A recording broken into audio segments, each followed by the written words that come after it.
국의 수도였던 로마, 그 다음에 종교개혁이 일어났던 이 유럽의 중심부가 있습니다. 그래서 역사는 기본적으로 예루살렘에서부터 시작해서 터키를 지나서 마케도니아, 이탈리아, 그래서 유럽의 중심부까지 넘어갈 겁니다. 그러면 이게 1500년의 기독교 역사가 되는 거고요.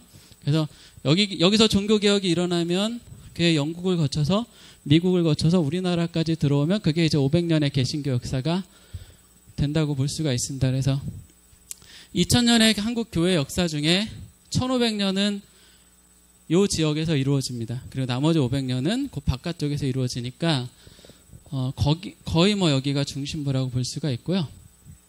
자, 여기에서도 기본적으로 이제 이 지역, 그러니까 예루살렘이 있는 이 지역이 가장 핵심적인 지역입니다. 그래서 그 지역을 좀 더 자세히 한번 가보면 여기 이제 이집트 땅이고, 이집트는 현재 이집트의 수도, 혹시 수도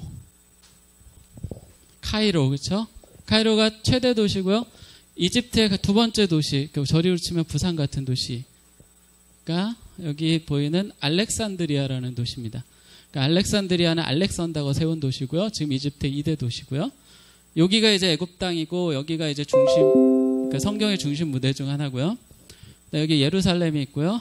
쭉 위로 올라가면 이쪽이 이제 터키 지역이고, 그 다음에 이쪽이 마케도니아 지역이고요. 여기 보면 데살로니가도 아직 있죠. 그러니까 성경에 나오는 도시 중에 사라진 도시들이 있고 여전히 남아있는 도시들이 있어요.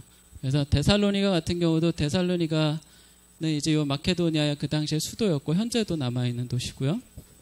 그래서 이쪽 지역으로 해서 이제 초대교 역사가 진행이 될 거고요. 그 다음에 여기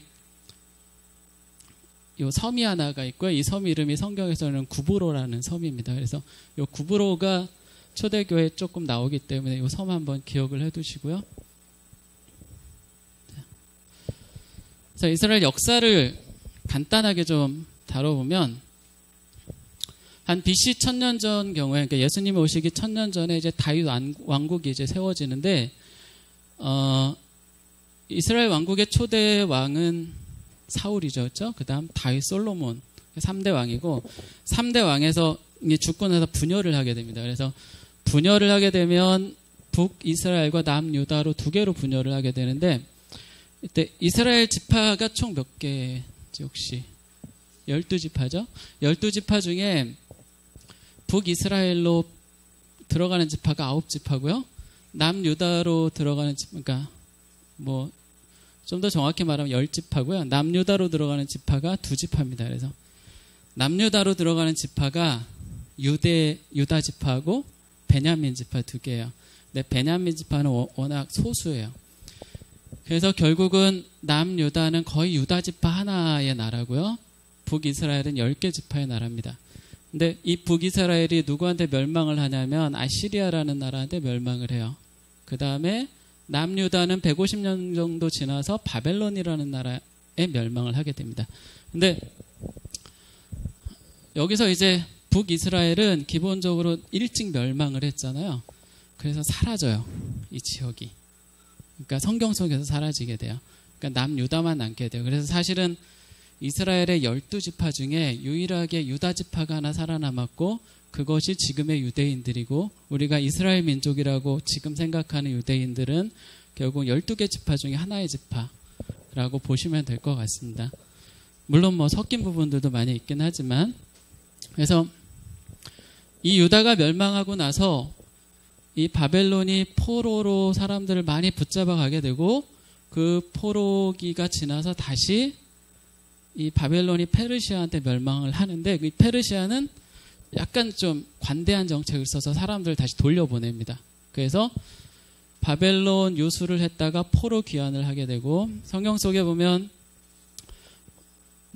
누가 혹시 데리고 혹시 귀환하는지 혹시 이름 아시는 분? 그 바벨론에서 귀환할 때 지도자들 한 3명 정도만. 자, 수르바벨, 그 다음에 에스라, 느헤미야, 그죠? 그래서 성경에 보면 느헤미야는 돌아와서 성벽을 짓고요. 그다음에 에스라는 돌아와서 막 그 설교를 하고요. 그 다음에 스룹바벨은 일종의 행정적인 대장 같은 거로 돌아오게 됩니다. 왕족의 후손이었기 때문에.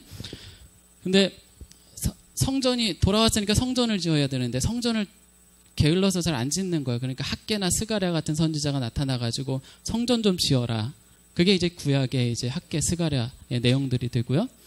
그래서 어쨌든 돌아와서 어느 정도 성전도 짓고 좀 살았습니다. 그리고 이제 성경에 보면 가장 마지막 이제 말라기서가 기원전 한 400년 정도에 쓰여지게 되는데, 그러면 구약의 성경의 그 49권이 이제 여기서 딱 끝나게 됩니다. 400년에서. 그러고 나서 400년이 지나서 예수님이 오고요. 그 다음에 신약 시대가 시작이 됩니다. 그래서 요 400년의 시간, 그러니까 구약 성경에 있는 기록이 끝나고 신약 성경에 있는 기록이 시작되기 전까지의 400년, 이 400년을 중간기라고 부르고요. 이 중간기에 이제 어떤 일이 있었느냐가 굉장히 성경 초기 역사에서 중요합니다. 그래서 요 시기에 누가 여기를 제패를 하게 되냐면 알렉산더 대왕이 나타나서 요 시기에 요 지역을 이제 제패를 합니다. 그래서 이 많은 땅을 알렉산더가 다 차지를 해요. 그러니까 여기가 이란, 여기가 인도거든요. 거의 인도 국경까지 가서 지금의 인도, 이라크, 중동 나라들 시작해서 여기 그리스까지, 그 다음에 이집트까지를 다 차지를 하게 돼요, 알렉산더가.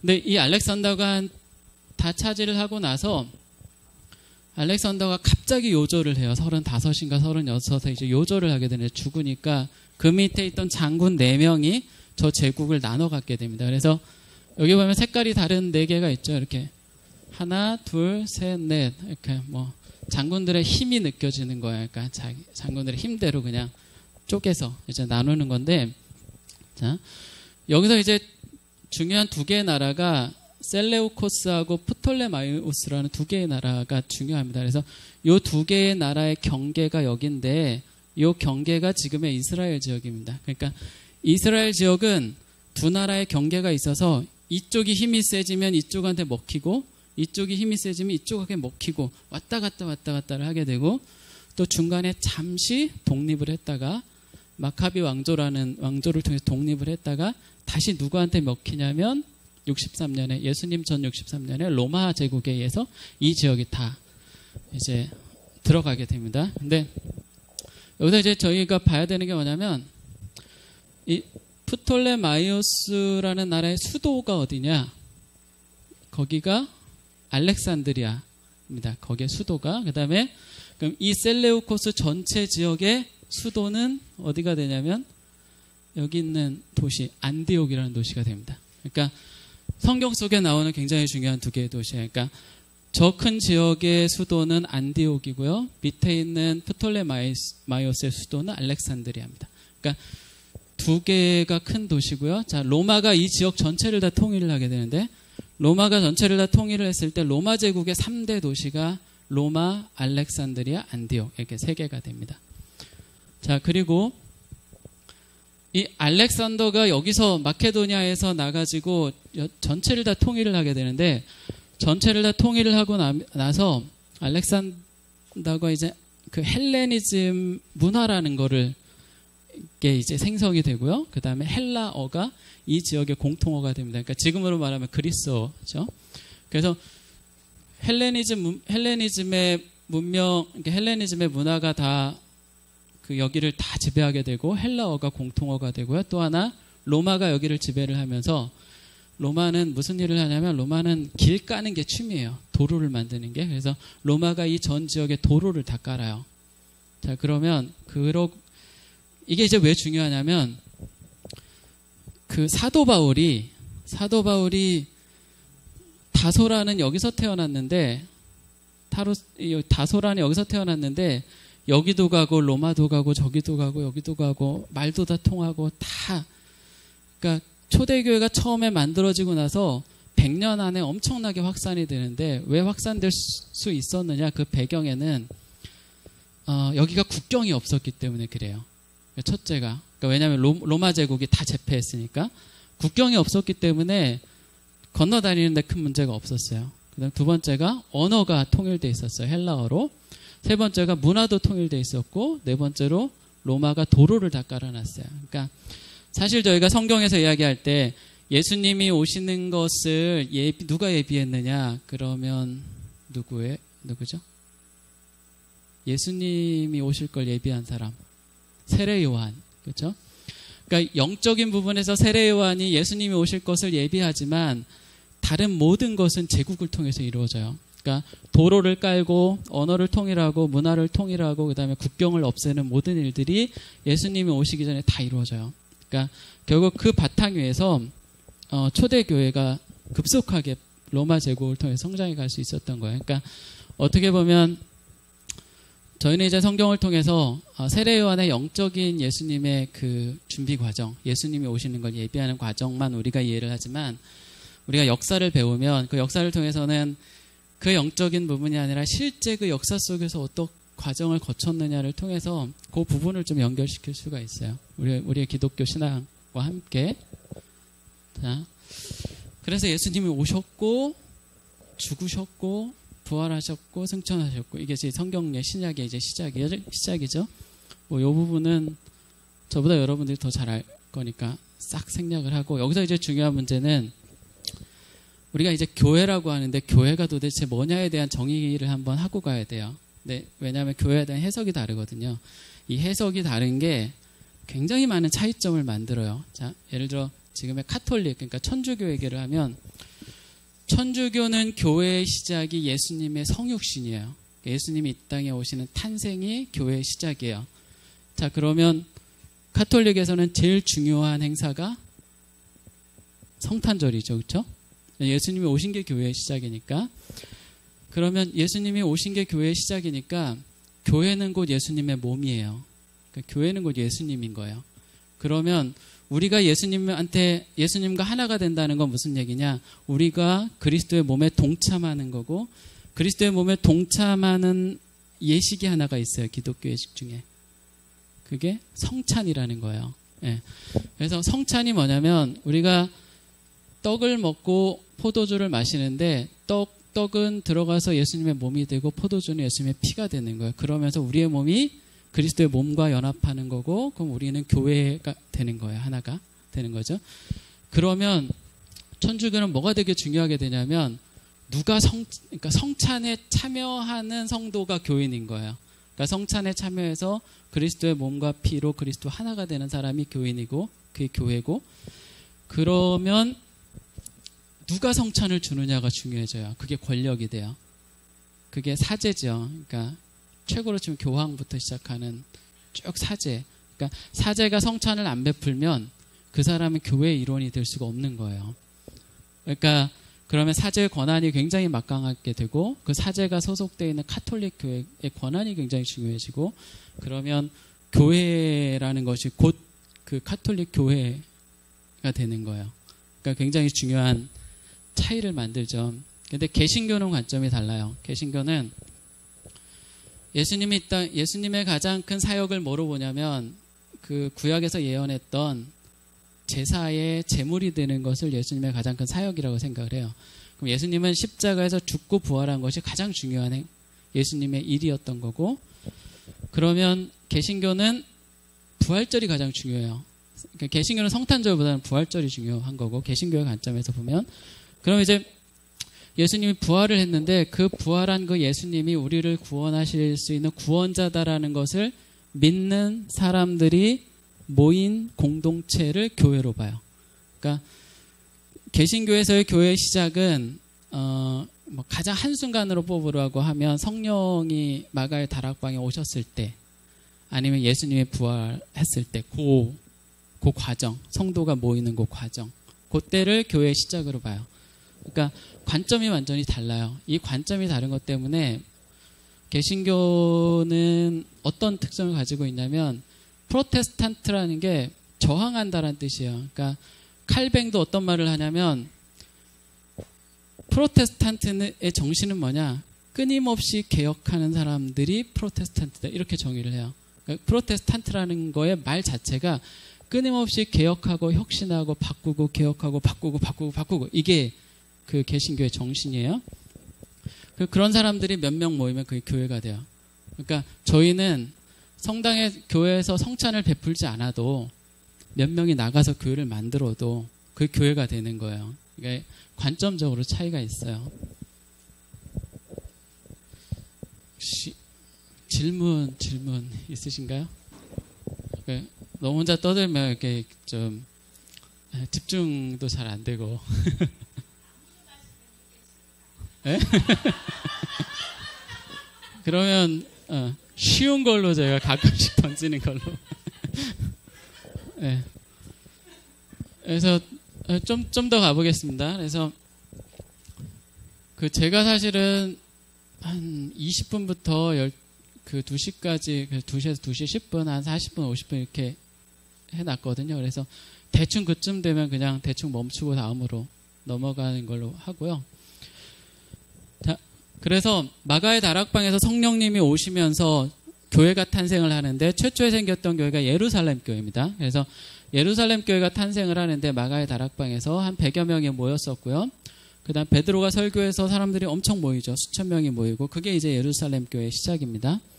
예루살렘 교회는 어디에서 모였느냐? 마가의 다락방에서도 모이고 성전에서도 모이고 솔로몬 행각에서도 모이고 솔로몬 행각은 성전 둘레에 보면 기둥만 있고 벽은 없는, 여러분들 이제 경복궁이나 이런 데 가면 벽에 보면 이제 이렇게 비피하는 길이 있잖아요. 그런 걸 이제 행각이라고 하는데 그런 데 모입니다. 그러니까 사실은 이 당시만 해도 유대교가 모였던 곳이나 그러니까 교회가 모였던 곳이 다르지 않았어요. 똑같은 곳이었고. 근데 이제 저희가 이제 초대교회라는 이야기를 할 때 가장 많은 오해를 하는 게 뭐냐. 초대교회 하면 여러분들 머릿속에 딱 떠오르는 거는 사도행전 2장 43절에서 47절이에요. 그러니까 뭐냐면 다 아시죠? 사람마다 두려워하는데 사도들로 말미암아 기사와 표적이 많이 나타나고 사람들이 서로 물건을 서로 통용해서 쓰고 자기 재산 다 팔아서 나눠주고 교회에 헌납하고 정말 기쁘고 순전한 마음으로 음식을 먹고 하나님을 찬미하고 백성에게 칭송을 받고, 이거 초대교회의 모습이죠. 그래서 우리가 초대교회로 돌아가자 그러면 이 모습으로 돌아가자라는 걸 사람들은 다 떠올려요. 근데 여기서 문제가 하나가 있어요. 뭐냐? 첫째, 초대교회라는 말을 잘못 이해하고 있어요. 그러니까 초대교회는 여기서부터 시작된 400년간의 역사 속에 있는 교회가 초대교회예요. 자, 그러면 우리는 뭐라고 해야 되냐면 예루살렘 교회의 초기 모습으로 돌아가자. 이게 정확한 표현이에요.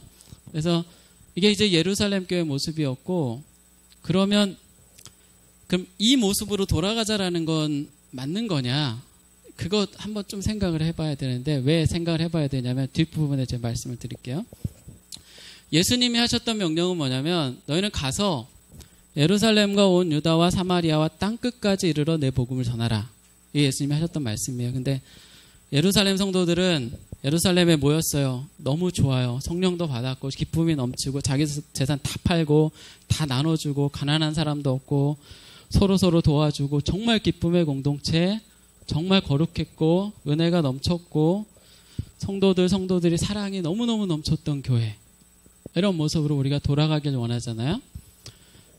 근데 이게 뭐하고 문제가 되냐면 예수님의 명령하고 불일치가 돼요. 예수님의 명령은 뭐냐면 흩어지라는 거예요. 근데 예루살렘 교회는 모였어요. 계속 모이면 너무 좋아서 모였고 사랑했고 뜨거웠어요. 근데 그러면서 흩어지면 되는데 흩어진 걸 안 한 거예요. 그래서 성경에서 쓰셨던 방법은 뭐냐? 스데반의 순교. 그래서 나타나는 게 뭐냐면 스데반의 순교라는 거예요. 그러니까 이 예루살렘 교회를 하나님은 어떻게 써야 되냐면 깼어야 되는 거예요. 왜냐하면 그래야 흩어지기 때문에. 그러니까 깨지 않으면 흩어지지 않는 거예요. 그러니까 너무 좋은 교회지만 하나님이 이 교회를 깨고 부셔야지만 이 사람들이 흩어져서 복음을 전하는 거예요. 그래서 이제 흩어지게 하는 과정이 쭉 이어지는데, 첫 번째 이제 스데반의 순교인데, 그 당시 이제 예루살렘 교회를 구성하고 있었던 사람들은 가나안 지역에 원래 살았던 사람들과 바깥으로 흩어졌던 사람들이 있었어요. 그럼 바깥으로 흩어졌던 사람들을 디아스포라라고 하는데, 디아스포라가 왜 형성이 되냐면 아까 알렉산더 제국을 봤잖아요. 두 왕국이 서로 지배를 해요. 그럼 프톨레마이오스가 지배할 때는 사람들이 어디로 다 끌려가겠어요? 거기 수도였던 알렉산드리아로 끌려가겠죠. 그 다음에 셀레우코스라는 왕조가 여기를 지배할 때는 거기 수도였던 안디옥으로 사람들을 끌어가요. 아니면 돈을 벌러 갈 수도 있고 포로로 갈 수도 있고 여러 가지 과정을 통해서 그 가나안 지역에 살았던 사람들이 쭉 흩어지는데 그러니까 북아프리카, 아시아, 유럽 쪽으로 흩어지는데 주로 어디로 많이 흩어지게 되냐면 알렉산드리아하고 안디옥으로 많이 흩어지게 돼요. 왜냐하면 그런 역사 때문에. 그러면 그런 지역에 살았던 사람들이 또 가나안으로 들어왔을 수 있잖아요. 그런 사람들이 같이 형성됐었던 교회예요. 그래서 그 예루살렘 교회는 원래 본토 유대인과 헬라계 출신의 유대인들로 구성되어 있었는데 스데반은 헬라계 출신의 유대인들이에요. 그래서 최초의 박해는 헬라계 출신 유대인들한테 가해져요. 왜냐하면 이걸 어떻게 할 수 있냐면 이 스데반의 순교가 있더라도 사도들은 아무 문제가 없었어요. 사도들은 전부가 다 그 유대계 출신, 그러니까 그 지역 출신 유대인들이었거든요. 그래서 스데반이 순교를 하면서 결국은 헬라계 출신의 유대인들이 흩어지게 되는데 당연히 알렉산드리아나 안디옥으로 흩어지게 됐겠죠. 근데 안디옥으로 갔던 성도들이 참 특이한 성도들이에요. 그러니까 뭐 여러 지역으로 다 흩어지는데 안디옥으로 가서 이 사람들이 뭘 하냐면 최초로 헬라인들한테 복음을 전해요. 그러니까 여러분들 성경의 사도행전 11장을 여러분들이 나중에 한번 봐보세요.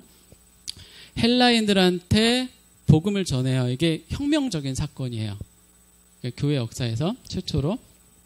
그러니까 사람들이 어떻게 생각을 하냐면 얘네들은 원래 유대교가 아닌가 보다? 다른 애들이네? 이렇게 생각을 해요. 그러면서 안디옥에 갔던 교회 사람들을 뭐라고 부르냐면 그리스도인이라고 부르기 시작해요. 기독교인. 그러니까 저 말이 기독교인이라고 부르는 것이 물론 자랑스러운 말이기도 하지만 역사적인 맥락에서 보면 무슨 말이냐면 쟤네들은 유대교 애들하고 다른 애들이네 이런 뜻이에요. 그때부터 정체성의 구분이 생기기 시작하는 거예요. 이때부터 유대교와 기독교가 갈라지기 시작한다는 뜻이에요. 역사적으로. 그래서 이스라엘 바깥 지역에 최초로 세워졌던 교회가 안디옥 교회고요. 그 다음에 예루살렘 교회고 전 세계에 교회가 몇 개 있어요? 지금 현재? 2개가 있는 거예요. 그렇죠? 전 세계의 교회가 현재 2개. 자, 그래서 근데 이제 시간이 지나면 예루살렘 교회에 이제 박해가 시작돼요. 그래서 사도행전 12장에 보면 결국 유대계 성도들한테도 박해가 주어지게 되고 그래서 사도들은 피신하고 베드로는 옥에 갇히고 이때 최초로 아까 설교에서 말씀했던 야고보가 순교를 하게 되죠. 그래서 이 야고보는 그 야고보가 예수님의 제자 중에 몇 명 있어요? 2명 있죠. 근데 역사 속에서 3명을 봐야 돼요. 그러니까 예수님의 제자 2명, 그 다음에 예수님의 동생 야고보가 있어요. 3명이 있는데 이 야고보를 대야고보라고 불러요. 아까 그 청탁했던. 근데 이 야고보가 이제 어디 쪽을 많이 선교를 하냐면 스페인 쪽을 많이 선교를 하거든요. 지금의 스페인 지역. 그래서 이 야고보의 무덤이 어디에 있냐면 스페인 지역에 있어요. 그래서 이 야고보를 다른 말로 하면 스페인 말로 하면 티아고라고 불러요. 그러니까 그래서 이 야고보가 복음을 전하면서 걸었던 그 길, 그리고 그 길 끝에 야고보의 무덤이 있고요. 그 길을 따라가는 길을 산티아고라고 부르죠. 그래서 여러분 많이 들어봤죠. 산티아고. 이게 이제 미국으로 가면 샌디에고라는 도시가 돼요. 그러니까 샌디에고도 야고보의 도시란 성 야고보의 도시죠. 그래서 여러분들이 나중에 정말 나 산티아고 순례길을 한번 걸어가고 싶어. 그럼 그게 진짜 순례길이고 여러분들 이제 상상 속에 정말 좋은 길이고 뭐 이렇게 생각하지만 그 길이 고난의 길이에요. 그러니까 나중에 한번 제가 안 가봐서 잘 모르겠지만 딱 풍경 보면 고난의 길이에요. 햇빛 쨍쨍 내리쬐고 나무 하나 없는 그 벌판을 진짜 몇 줄을 걸어가는 거예요. 그러니까 야고보가 전도했던 그 길을 따라서. 자, 그럼 첫 번째 이제 이 지구상에 생겼던 최초 교회 예루살렘 교회는 어떻게 되었을까? 자, 예루살렘 교회의 당회장은 그때는 감독이라고 불렀지만 야고보예요. 여기 야고보는 예수님의 동생 야고보예요. 이 야고보를 중심으로 해서 사도행전 15장에 보면 예루살렘 종교회의가 열려요. 그 당시 교회가 몇 개요?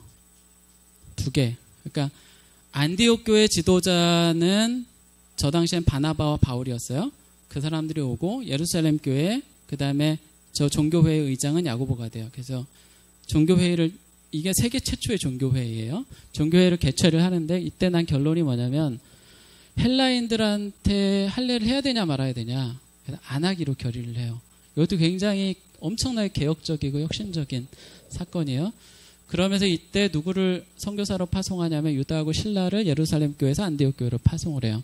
그래서 어쨌든 이 예루살렘 교회는 굉장히 중요한 역할을 하다가 AD 70년에, 그러니까 예수님 태어나신 지 70년 후에 반란을 일으켜요. 유대인들이. 그러니까 로마가 점령을 해오죠. 그러니까 로마는 이 당시에 2가지 식민 정책이 있어요. 하나는 자기들이 직할 통치를 하는 거고, 하나는 자치권을 굉장히 상당히 주는 상태에서 통치를 하는 거예요. 근데 이 지역은 원래 자치권이 많이 부여된 상태였는데 반란을 일으키니까 로마 군단 하나가 여기를 에워싸게 돼요.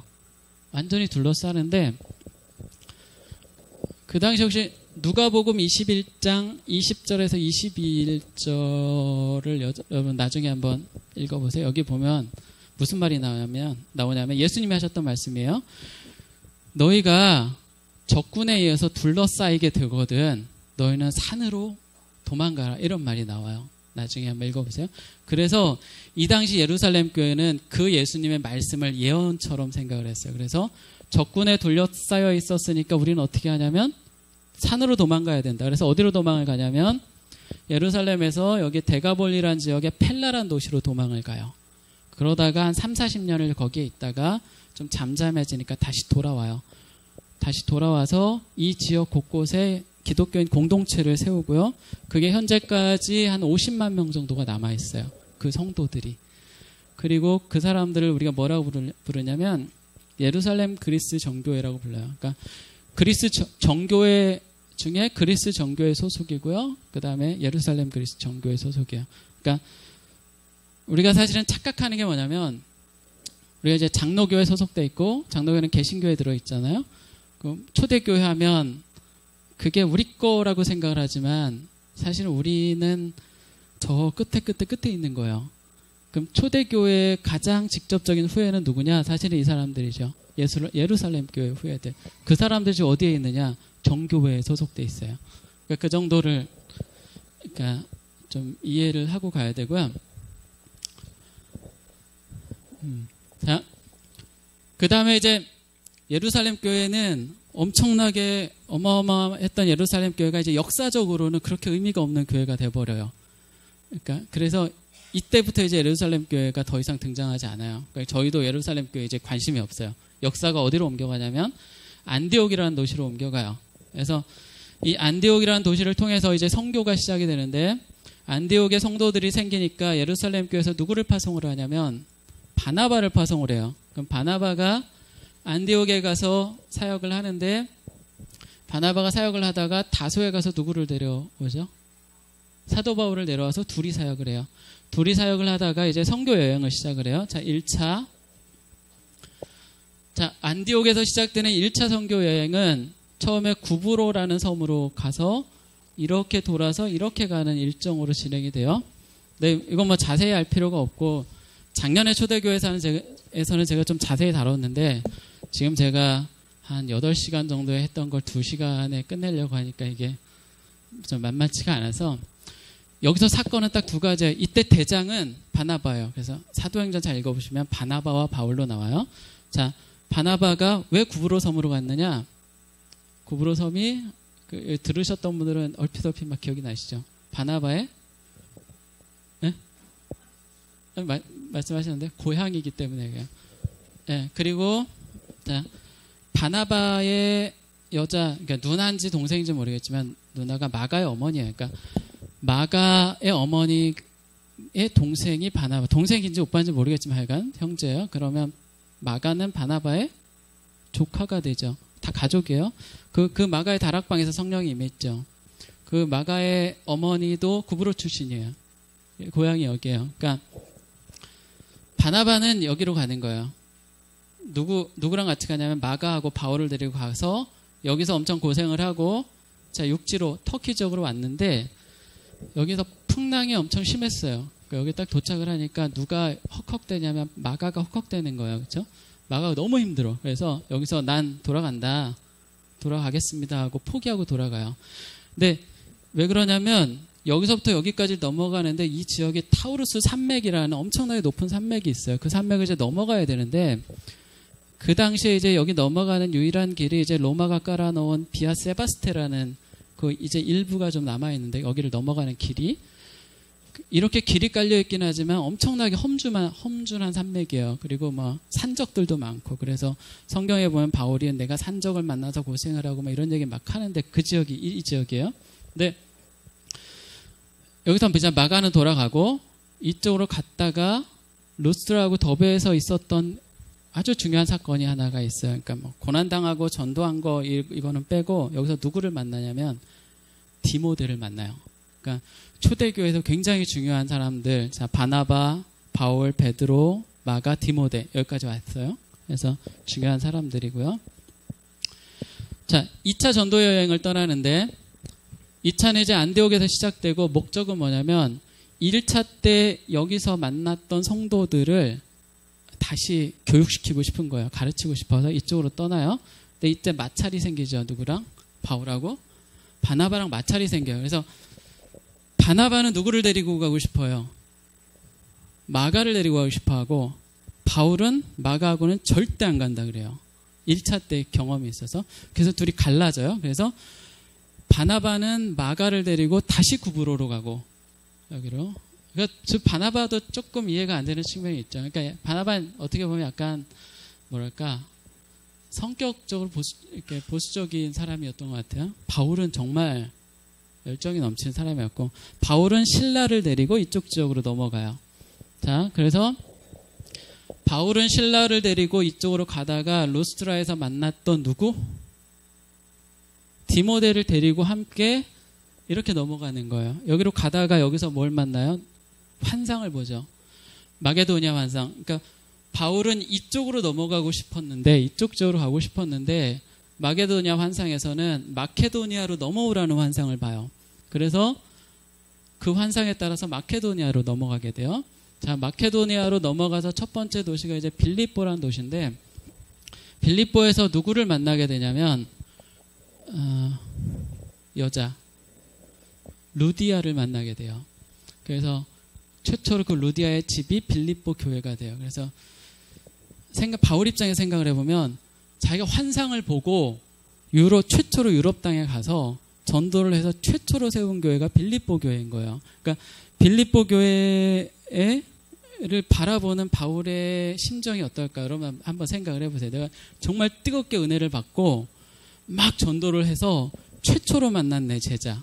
그게 빌립보인 거예요. 사도 바울 입장에서. 그래서 여러분 빌립보서 1장을 나중에 가서 읽어보면 바울의 빌립보 교회를 향한 사랑이 그냥 막 철철철철 넘쳐나요. 빌립보서 1장을 보면. 그러다가 쭉 넘어가요. 데살로니가, 베레아, 아테네 넘어가다가 어디에 정착을 하냐면 고린도에 정착을 해요. 고린도에서 이제 1년 6개월을 머물게 되는데 그러니까 2차 전도 여행지의 핵심은 어디다? 고린도다. 거기서 잘 오랜 시간을 있었어요. 1년 6개월 동안. 자, 이 고린도에서 누구를 만나느냐? 이게 제가 지역하고 사람만 얘기한다 그랬잖아요. 누구? 성경에 나오는 남자 여자 부부가 있어요. 네, 브리스길라와 아굴라를 만나요. 여기서 굉장히 핵심적인 인물이에요. 자, 브리스길라와 아굴라를 여기서 만나고 그 다음에 뭐 디모데도 있었고 다 같이 있죠. 신라도 있고 여기서 1년 6개월을 한 다음에 에베소로 넘어오는데 에베소로 넘어올 때 브리스길라와 아굴라를 데리고 넘어와요. 에베소로. 그리고 에베소에 브리스길라와 아굴라를 떨궈 놓고 바울은 다시 돌아가요. 이게 2차 전도 여행이에요. 자, 그럼 지역적으로 누가 어디에 있는지 따지면 돼요. 자, 에베소에 누가 있어요? 브리스길라와 아굴라가 있죠. 이 정도만 이해하고 자, 이때 브리스길라와 아굴라가 있을 때 여기 있었던 알렉산드리아에 있던 청년 하나가 있었어요. 그 사람 이름이 아볼로란 사람인데 아볼로가 에베소에 와서 브리스길라와 아굴라를 만나게 되고 변화를 받아요. 그래서 훈련을 시켜서 아볼로를 어디로 파송을 할까요? 고린도로 파송을 해요. 중요한 도시잖아요. 그래서 고린도의 당회장은 누구다? 그러니까 대표. 그러니까 지금으로 하면 목사고 그 당시에 감독 아볼로예요. 그래서 고린도 전후서에 보면 아볼로파와 바울파와 뭐 이런 얘기가 나오잖아요. 그렇죠? 그 얘기의 시작인 거예요. 자, 그 다음에 나중에 디모데를 어디로 파송을 하냐면 에베소로 파송을 해요. 그죠? 그래서 요거는 이제 여러분들 3차로 가면 알 수가 있는데, 자, 바울의 3차 여행이 다시 시작이 돼요. 같은 지역을 쭉 돌다가 어디 가서 정착을 하냐면 에베소에서 정착을 하고 에베소에서 몇 년을 머무냐면 3년을 머물어요. 어디서 가르쳐요? 성경에 사도행전에 보면 무슨 서원?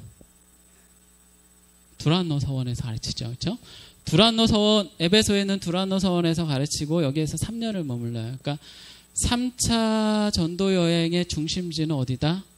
에베소다. 그리고 여기에 누구를 당회장으로 세우냐면 디모데를 당회장으로 세워요. 그죠? 쭉 넘어가고 3차 끝나고 돌아와서 바울은 가이사랴 감옥에 2년 동안 머물렀다가 로마로 가서 로마에서 재판받고 로마의 제일 황제 누구죠? 저기 도시에 불질렀던 네로 황제 시대에 이제 순교를 당하죠. 그게 이제 바울의 여행의 끝이고,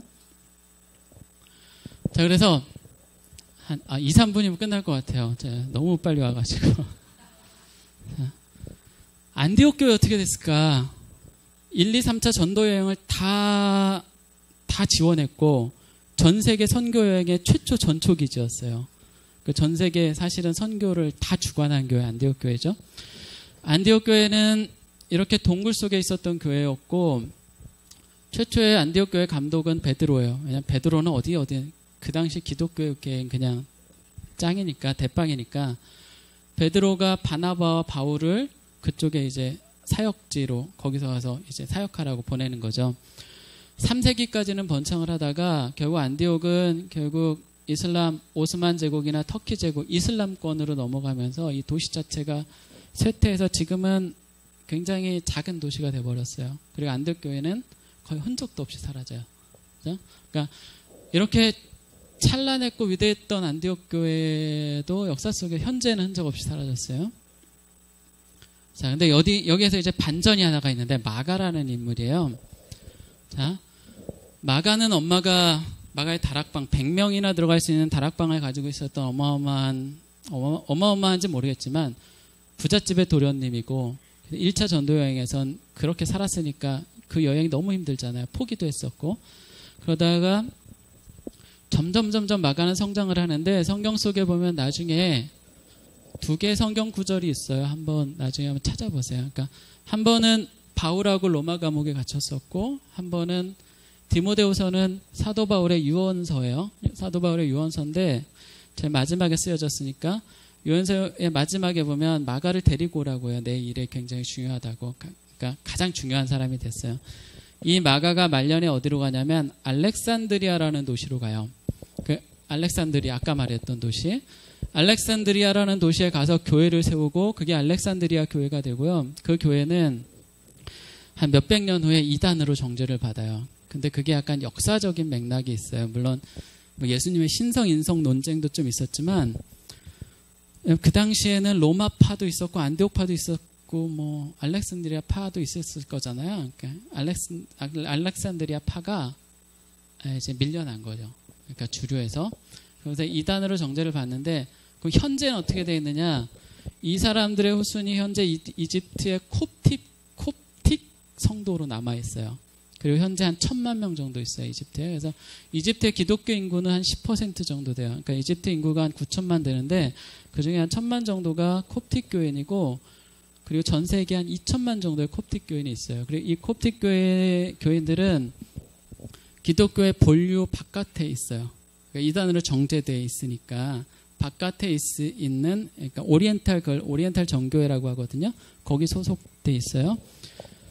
현재 전 세계 장로교회인이 1,500만이에요.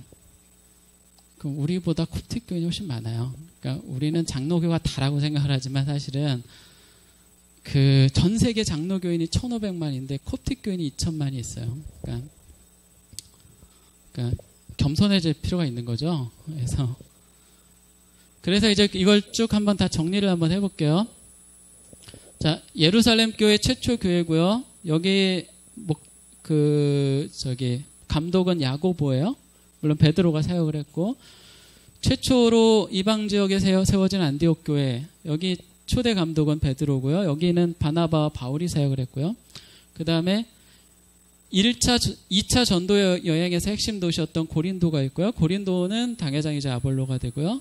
3차 전도 여행의 핵심 도시였던 에베소는 디모데가 파송돼서 디모데가 당회장이 되죠. 그 다음에 조금 더 후에 알렉산드리아가 세워지고 여긴 마가가 당회장이 돼요. 그래서 여러분들 이집트에 가면 알렉산드리아에 한번 가보시면 거기에 이제 마가의 무덤이 있고 저기에 저 정교회의 교황의 일대 교황은 마가예요. 근데 카톨릭의 일대 교황은 누구예요? 베드로죠. 그러니까 그 다음에 후에 사도 바울이 가서 여기에 교회를, 물론 그 전에도 흩어져 있었던 디아스포라 유대인들이 있었기 때문에 교회가 세워지고 로마 교회는 일대가 베드로고 바울이 사역을 했어요. 그래서 이게 예수님이 돌아가시고 나서 사도 바울 때까지 전 세계에 있었던 핵심적인 교회예요. 그 외에도 뭐 빌립보 교회 여러 개가 있었지만 가장 핵심적인 교회라고 보시면 돼요. 그래서 오늘은 제가 여기까지 말씀을 드릴게요. 그래서 두 번째 시간에는 여기서부터 시작해서 종교개혁까지를 쭉 다룰 건데요. 질문 있으신가요? 너무 무거운 내용들이라 여기서 사실은 저는 이제 생각해 볼 만한 것들이 그 찬란하고 위대했던 예루살렘 교회는 흔적도 없이, 그 흔적은 좀 남아있지만 사실 역사적으로는 사라진 거예요. 안디옥 교회도 흔적도 없이 사라졌죠. 그래서 그 엄청난 일을 했고 정말 뜨겁고 정말 서로 사랑했던 예루살렘 교회가 그렇게 다 스테반 선교 순교로 이제 뿔뿔이 흩어지고, 그런 역사들을 보면 우리가 교회 속에서 왜 서로 뜨겁게 사랑해야 되느냐, 우리가 왜 교회 속에서 서로 뜨거운 공동체를 만들고 서로 기쁘고 서로 나누고 서로 섬기고 서로 사랑해야 되느냐, 그러니까 그 자체가 목적이 되면 안 되는 게 사실 교회의 역사예요. 그러니까 그래서 이제 어떤 사람들은 이제 교회를 사명 공동체라고 부르거든요. 그러니까 하나님이 우리에게 주셨던 그 사명을 이루어가는 공동체, 그 안에 그 공동체가 그런 모습을 가져야 되지만 사실은 본 사명을 잊어버리면 그 외의 것들이 의미가 없어지는 것이 교회 역사에서 많이 보여요. 그리고 교회 역사를 통해서 쭉 보는 내용은 뭐냐면, 저 당시에 있었던 일들이나 100년 전의 교회 역사나 지금의 우리 속의 교회 역사나 계속 똑같은 일이 반복이 돼요. 역사가. 그래서 그 역사를 이해를 하면 기본적으로 우리 교회가 어떻게 가야 되고 우리가 현 시점에서 어떤 선택을 하는 것이 정말 옳은 선택이냐, 이거를 판단할 수 있는 것이 결국 우리가 역사를 돌아보는 과정에서 생길 수 있지 않을까라는 생각이 들었습니다. 그래서 기도하고 마치겠습니다. 하나님 아버지, 저희 초대교회사 세미나를 첫 시간을 마쳤습니다. 배운 것들 잘 기억하게 하시고 또한 많은 것들 깨달은 것들이 있다면 그것을 통해서 우리의 신앙이 또 교회를 바라보는 관점이 한 단계 진보할 수 있도록 주님 도와주시기 원합니다. 감사를 드리며 예수님의 이름으로 기도했습니다. 네. 네.